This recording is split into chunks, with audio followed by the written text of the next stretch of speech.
बिस्मिल्लाहिर्रहमानिर्रहीम। अस्सलाम वालेकुम नाज़रीन, मैं हूँ साकिब बशीर। इस वक्त सुप्रीम कोर्ट ऑफ पाकिस्तान में हम मौजूद हैं। बात करेंगे दो तीन अहम मौज़ूआत पे। एक तो इमरान खान का एक केस है, उसमें अनोखा मामला चल रहा है, उस पर हम बात करेंगे। बड़ी दिलचस्प कहानी है और अदलिया जो निज़ाम इंसाफ है, इस कहानी को इसको सुनकर आप ये कहेंगे कि निज़ाम इंसाफ कटहरे में है।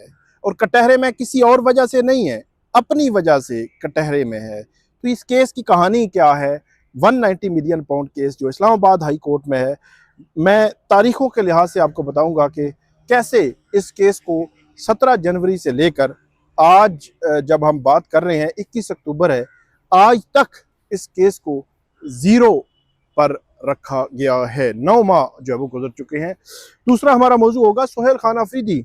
उनकी जानिब से जो एमपीओ में और जो सियासी गिरफ्तारियां हैं वो रोकने या गिरफ्तारियां ना करने का जो ऑर्डर दिया गया है, उसमें क्या होगा और क्या अमल दरामद होगा, और अमल दरामद होना क्यों ज़रूरी है, इस पे हम बात करेंगे। क्योंकि पीटीआई की जो पॉलिसी हमें फेडरल कैपिटल यानी कि इस्लामाबाद में हमें नज़र आती है, वो यही है कि आज़ादी इज़हार राय होनी चाहिए। कोई अगर एहतजाज करता है तो आइन के दायरा कार में रहकर वो एहतजाज कर सकता है। एमपीओ के तहत गिरफ्तारियां नहीं होनी चाहिए, पॉलिटिकल विक्टिमाइजेशन नहीं होनी चाहिए। तो ये अमली तौर पर हमें खैबर पख्तूनख्वा में नज़र भी आना चाहिए। तो इस पर हम बात करेंगे कि सोहेल खान अफरीदी के जो नए इक़दामात हैं उनका इहाता करने की कोशिश करेंगे, और क्या उनकी मुलाकात हो पाएगी।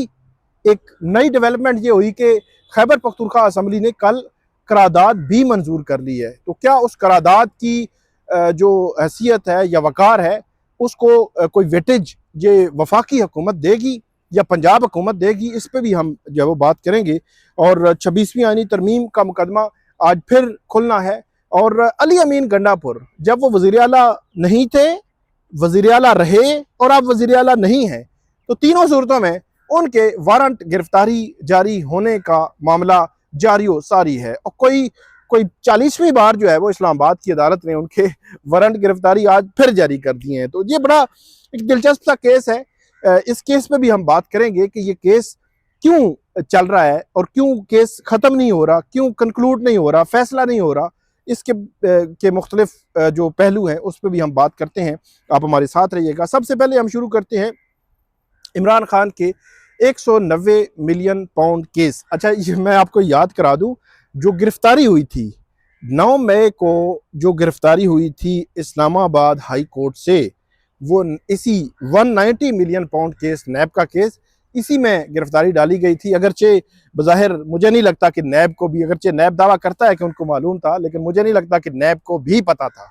इवन वहाँ की सिक्योरिटी को भी, जो इस्लामाबाद हाई कोर्ट के अंदर की सिक्योरिटी, ज़्यादातर को तो मुझे नहीं आइडिया जो पता भी हो कि ये गिरफ्तारी होने जा रही है या हो चुकी है। बहरहाल वो गिरफ्तारी 190 मिलियन पाउंड केस में हुई थी। फिर जब वो ये 9 मई को गिरफ्तारी हुई थी, फिर 10, 11, 12 मई को वो इमरान खान साहब रिहा हो गए, लेकिन फिर 5 अगस्त को गिरफ्तारी हुई थी, जिसके बाद वो रिहा अब तक नहीं हो सके। मतलब 5 अगस्त 2023, 24 और 25, 2 साल गुजर गए और अब 21 अक्टूबर आ गया है। तो यूं आप कह सकते हैं तकरीबन 2 साल 2.5 माह, तकरीबन 27 माह हो गए हैं इमरान खान साहब को जेल में। 190 मिलियन पाउंड केस की कहानी बड़ी दिलचस्प है। एक तो गिरफ्तारी वाला मामला हो गया, फिर हम बहुत पीछे नहीं जाएंगे। 17 जनवरी को सज़ा हो जाती है, और सज़ा भी आपको याद करा दें कि अदालत ने जो फैसला देना था वो 3 दफ़ा तारीखें पड़ी थी, और वो हैरान कौन तौर पर वो तारीखें जब वो मीडिया पर्सनस अनाउंस कर देते थे कि अब की बार जब वो 13 जनवरी को या जब वो 21 दिसंबर को फैसला नहीं सुनाया जाएगा, बल्कि नई तारीख पड़ेगी, और बाद में पता चलता था नई तारीख है। तो बड़ी एक हिजान था, बड़ी कन्फ्यूजन थी, बड़ी एक अजीब सी, मतलब अदलिया फिर भी कटहरे में थी। तो 17 जनवरी को इमरान खान साहब को और बुशरा बीबी को 14 साल की सज़ा और 7 साल की सज़ा बुशरा बीबी को सुना दी जाती है, जिसके खिलाफ barrister Salman Safdar Islamabad high court से रुजू करते हैं, उनकी अपीलें फ़ाइल करते हैं। उनमें सज़ा मुअत्तली की दरखास्तें जो है वो उन्होंने मेरे ख्याल में फरवरी में जो है वो दायर की। उसके बाद उन्होंने, अब कशमकश शुरू हो गई। फरवरी में दायर हुई तो 1 फरवरी को ये ट्रांसफ़र जजेस का नोटिफिकेशन निकला था, और 3 फरवरी को ट्रांसफ़र जजेस इस्लामाबाद हाई कोर्ट में आ चुके थे और उसके बाद फिर केस नहीं लगा। फिर केस लगा है तो केस आगे नहीं बढ़ा। तो तकरीबन फरवरी में ये दायरी हुई और उसके बाद हमने देखा कि जो इन्होंने कोशिश शुरू कर दी कि इमरान खान की जो और बुशरा बीबी की सज़ा मुअत्तली की दरखास्तें हैं वो मुकर्रर हो जाएं। अच्छा, फरवरी गुजर गया, मार्च आ गया, अच्छा मार्च भी गुजर गया, अप्रैल आ गया। अच्छा, अप्रैल में दरख्वास्त जो है वो अर्ली हियरिंग की दरख्वास्त दायर की गई इससे पहले। फिर अप्रैल में वो केस फिक्स हुआ और वो भी केस फिक्सेशन के लिए एक आपने जहन में रखना है, कोई मतलब अदलिया में ये कॉन्सेप्ट ही नहीं है कि पूरी फैमिली आए, फैमिली चीफ जस्टिस के जनाब सेक्रेटरी के रूम में बैठ जाए, फिर चीफ जस्टिस से मुलाकात करे या उनको रिक्वेस्ट करे, उनके कोर्ट रूम में जाकर रिक्वेस्ट करे, जी हमारा केस लगा दें, मेहरबानी करके हमारा केस लगा दें। ऐसा कभी नहीं हुआ। और जो बेल मैटर्स यानी कि जमानत के केसेस होते हैं, ये अदालतें आज खुद अर्जेंसी की बुनियाद पर लगाती हैं। अच्छा, उसमें जमानत देना या ना देना वो अदालत का इख्तियार है, वो अदालत उस इख्तियार को इस्तेमाल कर सकती है, लेकिन ये है कि अदालतें जमानत के केसेस हर सूरत लगा देती हैं और ये जमानत का केस 9 माह जीरो पे खड़ा है। अच्छा, अप्रैल में ये केस लगता है और इसमें ऑब्जेक्शन थे, मेरे ख्याल 15 अप्रैल की तारीख। अब 15 अप्रैल से ऑनवर्ड आपने 15 अप्रैल से 21 अक्टूबर तक का सफ़र कैसे हुआ। अच्छा, इसमें इतराज़ात ख़त्म किए गए और फिर जो है वो केस फिर नहीं लगा। फिर इनकी जानिब से कोशिश की गई कि केस जो है वो लगवाया जाए, हर दफ़ा कोशिश की जाती रही केस लगवाया जाए क्योंकि ओपन कोर्ट में आइंदा की तारीख नहीं दी जाती थी। और ये हैरान कुन है कि बेल मैटर में आइंदा की तारीख नहीं दी जाती। मतलब कोई ऐसी कौन सी मतलब सूरत है कि क्यों नहीं तारीख दी जाती, कोई वजह नहीं है। अच्छा, 15 जो मई को ये केस लगता है और 15 मई को नैब को नोटिस जारी होते हैं कि आप इमरान खान और बुशरा बीबी के केस में जो इसमें दलाइल दें और इसमें इमरान खान और बुशरा बीबी के केस में आप जो है वो अपना जवाब जमा कराएं। 21 अक्टूबर हो चुकी है, नैब का जवाब नहीं आ सका। नैब का जवाब वहीं पे खड़ा है, तो नैब वहीं पे खड़ा है, अदालत भी वहीं पे खड़ी है। अच्छा, 15 मई को ये केस हुआ, फिर 6 जून के लिए ये केस गया। 6 जून को नैब ने कहा जी हमारी तरफ से जो नैब प्रोसिक्यूटर तैनात नहीं हुए तो इसलिए जो अदालत है इस केस को अर्जन कर दे, हमने नैब प्रोसिक्यूटर तैनात करना है को 4 हफ्ते हमें देने। फिर ये हुआ कि 6 से ये 11 जून मतलब ईद थी दरमियान में, 11 जून के लिए केस गया। 11 जून जस्टिस आसिफ साहब थे इस बेंच में, वो आए नहीं है तो केस की बात नहीं हो सकी। हर दफ़ा अपने जेल में रखना है, फैमिली जाती, वकील जाते चैम्बर में सेक्रेटरी के पास मिन्नतें करते, बैठते, धरना देते 6-6 घंटे, तब जाकर केस लगता रहा। 6 के बाद 26 जो है वो जून के लिए ये केस जो है वो गया और उसके बाद हमने देखा कि ये केस 26 जून को भी नैब ने कहा कि हमने जो प्रोसिक्यूटर साहब ने कहा कि जी मुझे तो 4 हफ्ते चाहिए इसकी तैयारी के लिए। और 26 जून के बाद 1 जुलाई से लेकर अगस्त 31 तक, जुलाई और अगस्त दोनों छुट्टियां थी। हालांकि छुट्टियों में 426 के जो केसेस हैं सज़ा मुअत्तली के, वो इस्लामाबाद हाई कोर्ट सुनती रही है, केस लगते रहे हैं। लेकिन इमरान खान के केस में जो बैरिस्टर सलमान सफदर हैं उन्होंने जल्द समाअत की दरख्वास्त भी दायर की थी, लेकिन वो केस नहीं लगा। 26 जून के बाद रिसेंटली ये केस जो है वो लगा, लेकिन इसमें जो तकरीबन अदालत ने तवील जो इसमें आप ये कह सकते हैं कि ये केस बहुत कोशिशों के बाद उन्होंने केस जो है वो लगाया। और जब केस लगा तो पता चला जी तकरीबन 4 हफ्ते उन्होंने मांगे थे, उनको 14 हफ्ते मिल गए। 4 हफ्ते नैब ने मांगे थे, 14 हफ्ते मिल गए। 16 अक्टूबर को 16 अक्टूबर से पहले तारीख थी एक, अब मुझे एग्जैक्ट याद, 26 सितंबर को ये केस लगा और उस केस में नैब के जो प्रोसिक्यूटर के जो साथ होते हैं उन्होंने कहा जी इस केस में तो जो प्रोसिक्यूटर साहब है उनकी तबीयत खराब हो गई है और वो आए नहीं है। तो मतलब जिनको 4 हफ्ते मांगे थे 14 मिले, उन्होंने मजीद 4 हफ्ते ले लिए। तो 26 के बाद ये केस लगा 16 अक्टूबर को। तो ये सलमान सफदर साहब ने कहा कि 2-3 दिनों के बाद लगा दे, लेकिन 16 अक्टूबर को लगाया गया। 16 अक्टूबर को खाना खाने इस सुप्रीम कोर्ट की बिल्डिंग में आ गए चीफ जस्टिस और उनके साथ जो जज थे। यहाँ की कोई तकरीब थी, उन्होंने कहा जी यहाँ पे वो सऊदी कोई आए हुए हैं तो यहाँ पे खाना भी है, तकरीब भी है, तो यहाँ पे आए और उसके बाद वो केस 16 अक्टूबर को भी नहीं लगा और आज है 21 अक्टूबर। तो यूं आप 17 जनवरी से 21 अक्टूबर तक कभी बेंच नहीं है और कभी प्रोसिक्यूटर नहीं है और कभी प्रोसिक्यूटर बीमार है। ये केस इस तरह चलता आ रहा है और जीरो पे खड़ा है। हमेशा मैंने आपको बताया ये तयशुदा वसूल है। ये सुप्रीम कोर्ट है ना, सुप्रीम कोर्ट में जब बेल मैटर लग जाता है तो फिर अदालत उसमें लंबी तारीख नहीं देती और कोई भी फरीक अगर आगे पीछे हो तो उनको कहते हैं जी 4 दिनों के बाद आए, अब जवाब दें, हमने फैसला करना है। बेल मैटर है, बेल मैटर में तयशुदा उसूल है कि केस जल्दी समाअत के लिए मुकर्रर होता है, जल्दी फैसला होता है। लेकिन इमरान खान का ये अनोखा केस, अनोखी कहानी, अनोखी ये और अदलिया कटहरे में है, निज़ाम इंसाफ कटहरे में है।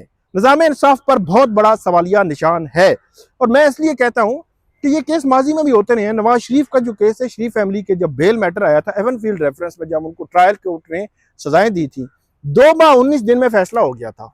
2 माह 19 दिन में फैसला हो गया था। छुट्टियां थी उस वक्त भी 2018 में, लेकिन 2025 में पूरा निज़ाम बदल गया है। अदलिया कटहरे में, निज़ाम इंसाफ कटहरे में, लेकिन इमरान खान का वो अनोखा केस जीरो से आगे नहीं बढ़ रहा। इससे बड़ी मतलब मैं ये कहता हूं कि आप वो जमानत मुस्तरद कर दें, वो सुप्रीम कोर्ट में आ जाएंगे, उनको जमानत मुस्तरद यहाँ पे भी हो जाए, लेकिन कम से कम उस मुलजम को, उस कैदी को पता तो हो ना कि उसके साथ हो क्या रहा है। तो ये चीजें हिस्ट्री में लिखी जाती हैं, लिखी जा रही हैं और मीडिया उनको देख रहा होता है। तो इसलिए अदलिया को अपने वकार को बरकरार रखने के लिए मेरे ख्याल में काफ़ी मेहनत की ज़रूरत है। आगे बढ़ते हैं। सोहेल खान अफरीदी साहब वज़ीर आला मुंतखब हुए हैं, 9 मुंतखब वज़ीर आला हैं खैबर पख्तूनख्वा के, और सोहेल खान अफरीदी साहब ने कल एक ऑर्डर पास किया है और बड़ा दिलचस्प ऑर्डर है। और दिलचस्प ऑर्डर ये है कि इसमें जो सोहेल खान अफरीदी है वो ये कहते हैं कि MPO के तहत गिरफ्तारी नहीं होगी। ये बड़ा इंटरेस्टिंग है। और दूसरा, सियासी गिरफ्तारियां नहीं होगी। तीसरा, आज़ादी इज़हार राय पे गिरफ्तारी नहीं होगी। तो ये 3 चीज़ें अगर सोहेल खान अफरीदी 3 चीज़ें कर लें, मैं सिर्फ ये नहीं कह रहा कि कोई दहशतगर्दी कर रहा है तो उसकी गिरफ्तारी ना हो, कोई कत्ल कर रहा है, कत्ल जैसे हीनियस क्राइम कर रहा है, उनकी गिरफ्तारी डेफिनेटली होनी चाहिए। प्योरली मैं बात कर रहा हूं पॉलिटिकल विक्टिमाइजेशन कि PTI जब पंजाब में और वफाकी दारुल हुकूमत में ये बात करती है कि पॉलिटिकल विक्टिमाइजेशन नहीं होनी चाहिए, सहाफ़ियों के खिलाफ कार्रवाइयां नहीं होनी चाहिए, आज़ादी इज़हार राय है, MPO के तहत गिरफ्तारियां नहीं होनी चाहिए, पॉलिटिकल सियासी वर्कर्स की गिरफ्तारियां नहीं होनी चाहिए, तो फिर PTI को अमली तौर पर वहां खैबर पख्तूनख्वा में ये दिखाना होगा कि ये नहीं हो रहा और हम अपने मुखालफिन, यानी कि वहां पे मुस्लिम लीग नून है, ANP है, पीपल्स पार्टी है, JUIF है, वहां पॉलिटिकली मोटिवेटेड कार्रवाइयां नहीं होनी चाहिए। किसी के खिलाफ जेन्युइन कोई केस है तो उस पर कार्रवाई हो, लेकिन पॉलिटिकली विक्टिमाइजेशन नहीं होनी चाहिए। और खास तौर पे जो सहाफियों के खिलाफ पीका और इस किस्म की कार्रवाइयां आज़ादी इज़हार राय को दबाने के लिए की जाती हैं वो भी नहीं होनी चाहिए।